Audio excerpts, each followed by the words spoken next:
জুবিন ক্ষেত্ৰত কিছু কথা ওলাইছে, কিছুমান মদ্যপান কৰি গৈছে, আজি পকেট মাৰ এজনক দিছে, আপোনাৰ ফালৰ পৰা কি আহ্বান থাকিব? এনেকুৱা ধৰণৰ মানে কামবোৰ হ'ব নালাগে একেবাৰে।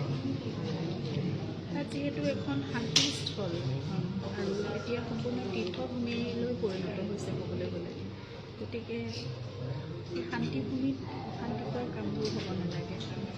আৰু এনেকুৱা ধৰণৰ অনৈতিক কামবোৰ হ'লে দুখ লগা হয় আমাৰ কাৰণে, সকলোৰে বাবে। কাৰণ সকলোৱে এটা পবিত্ৰ মন লৈ তালৈ যায়, পূজাই কৰে, সকলোৱে নিজৰ প্ৰাৰ্থনা কৰে, সেৱা আগবঢ়ায়, মৰম আদৰ সকলো লৈ পেলাই জুবিনৰ প্ৰতি যায়। গতিকে এনেকুৱা ধৰণৰ পৰিস্থিতি যদি সৃষ্টি হয়, সকলোৱে পিছত যাবলৈ কুণ্ঠাবোধ কৰে। গতিকে সেইখিনি নহওক, মই সকলোকে অন্তৰৰ পৰা মই সেয়া অনুৰোধ জনাইছোঁ, আহ্বান জনাইছোঁ। এনেকুৱা ধৰণৰ অপ্ৰীতিকৰ পৰিস্থিতিবোৰ সৃষ্টি নকৰিব।